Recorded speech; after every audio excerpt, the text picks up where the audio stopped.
Parler de ce Tour de France, c'est de la France du Tour. C'est le titre du livre que vous venez de publier aux éditions Calman-Lévy, avec évidemment une couverture jaune, la couleur de la victoire au Tour de France. Alors pour la petite histoire, la première étape aujourd'hui en Belgique a été remportée au sprint par le néerlandais Mike Teunissen devant Peter Sagan. Teunissen est donc le premier maillot jaune de ce Tour 2019. Alors Béatrice Houchard, on peut être à la fois journaliste politique comme vous l'avez été et fan de vélo.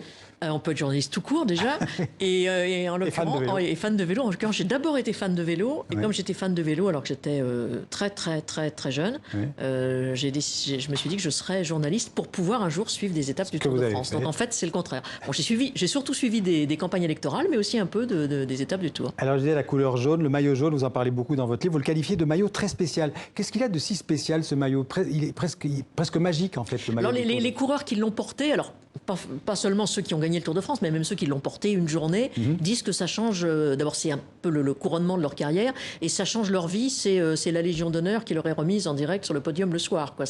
Et c'est quelque chose dont on va leur parler. Voilà, ils sont un ancien porteur du maillot jaune dans le Tour de France. Et celui qui l'a le plus porté dans l'histoire du Tour, c'est Eddy Merckx, qu'on célèbre. Il a fait 96 jours, en tout cas plus de 3 mois de sa vie. Et effectivement, là, le Tour part de Bruxelles, puisque ce sont les 50 ans de sa première victoire en 1969. Ouais. Alors, pourquoi jaune d'ailleurs le Tour, le maillot? Alors jaune parce que le Tour avait été créé en 1903 par le journal quotidien sportif L'Auto, et que L'Auto était imprimé sur du papier jaune.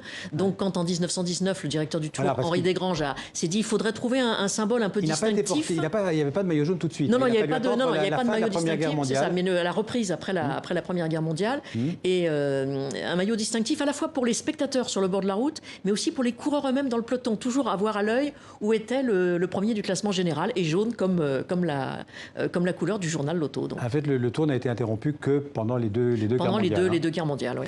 Alors, on peut dire que le Tour de France, c'est le rendez-vous sportif de l'année en France. Le cyclisme redevient plus populaire que le football pendant cette période-là? Oui, je pense qu'on peut dire ça, et sans doute parce que il dépasse de beaucoup la compétition cycliste elle-même. Je suis persuadée que dans les gens qui regardent très nombreux la télévision chaque jour ou qui sont sur le bord de la route, parce que par définition, c'est une banalité de le dire, le Tour passe devant chez soi, enfin quand il passe dans votre commune, donc tout le monde sort sur le bord de la route et applaudit sans pour autant s'intéresser spécialement à l'arrivée de l'étape. C'est beaucoup plus qu'une épreuve sportive, c'est souvent des souvenirs d'enfance, c'est de la géographie, c'est de l'histoire, c'est le patrimoine français. Vous dites géographie, c'est vrai que pour beaucoup de Français, c'est un peu un cours de géographie. Moi, je crois que j'ai plus appris ma géographie de la France avec le Tour qu'en classe, probablement. Alors, il n'y a pas de victoire française au Tour de France depuis 34 ans, depuis Bernard Hinault en 85. Ça commence à faire long, oui. Ouais. Comment on peut l'expliquer, ça? Alors, on peut l'expliquer d'une part parce qu'il y a la mondialisation du cyclisme. En fait, jusqu'au début des années 80-90, les coureurs cyclistes, c'était des Français, des Belges, des Néerlandais, Italiens, Luxembourgeois, ensuite les Espagnols. Et puis, c'était à peu près tout. C'était vraiment un cercle fermé. Maintenant, il y a plus de 30 nationalités dans le peloton, donc forcément, ça ouvre le champ. Il y a même un Australien, Cadel Evans, qui a gagné le Tour de France. Je ne parlerai pas des Américains. On a beaucoup aimé Greg LeMond, moins Lance Armstrong, qui n'est plus au palmarès, qui a été rayé du palmarès.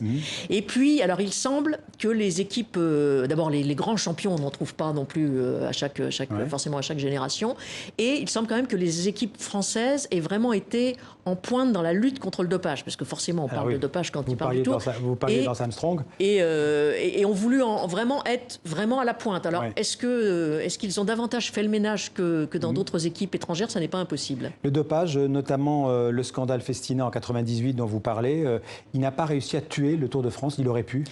Il aurait pu, il y avait même un grand quotidien du soir, comme on dit, Le Monde, pour le citer, qui avait demandé l'arrêt du Tour. Il y a eu une polémique avec La Croix qui défendait la poursuite du Tour, une petite querelle entre journaux. Oui, il aurait pu. En 98, il y a eu un vrai péril. Et puis finalement, le Tour est reparti pour retomber ensuite avec Lance Armstrong, qui n'était pas beaucoup... En 2009, d'ailleurs, vous aviez publié un livre, Faut-il arrêter le Tour de France? Pourquoi l'arrêter? Pourquoi vous voulez l'arrêter? Non, parce que alors je vais vous faire la vraie réponse. C'était dans une collection chez Larousse qui était forcément une question. Donc la question qui se posait à ce moment-là, c'est vrai qu'elle se posait, faut-il arrêter? Ma réponse était évidemment non, il ne faut pas l'arrêter. Mais c'est vrai que dans ces années-là, il y avait eu plusieurs... C'était à cause de l'histoire de il y avait eu effectivement 98, il y avait eu plusieurs maillots jaunes exclus du Tour, il y a eu plusieurs affaires, des équipes entières exclues du Tour. Donc il y a vraiment eu une grande période de doute. Aujourd'hui, sont propres les coureurs? Alors je vais être très prudente parce qu'on ne sait jamais ce qui peut se passer dans les jours qui viennent. Je pense que du ménage a été fait, si on peut dire. Il suffit de regarder les images, on voit qu'il y a quand même des choses qu'on ne voyait plus. Il y a des coureurs qui ont des défaillances. Les coureurs, à nouveau, ouvrent la bouche pour monter un col. Il y a eu une période, vous savez, on disait que Marco Pantani freinait dans la montée de l'Alpe d'Huez tellement il allait vite. Bon, c'était sans doute un peu On a même cru qu'ils avaient des vélos électriques. Alors, c'est ce que j'allais vous dire. La vraie question, c'est, on sait que ça existe, les petites grands comme des clés USB, le fameux petit moteur. On sait que c'est possible. Est-ce que ça a existé? Est-ce que ça existe encore? Les vélos maintenant sont passés au scanner. Enfin, il y a aussi des contrôles sur les vélos, pas seulement sur les cyclistes. Je n'ai pas la réponse. Le Tour de France est un peu un miroir nostalgique de la France.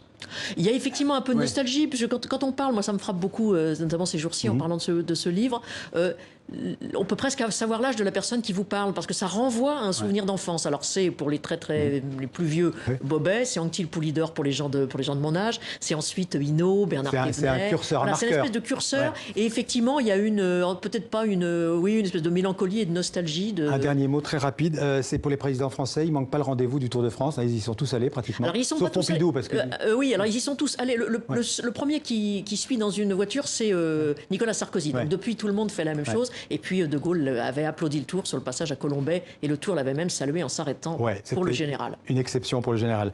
Le Tour de France et la France du Tour. Pour tout savoir sur le Tour, c'est donc votre livre, Béatrice Houchard, chez Calman Lévy. Merci beaucoup. Merci beaucoup.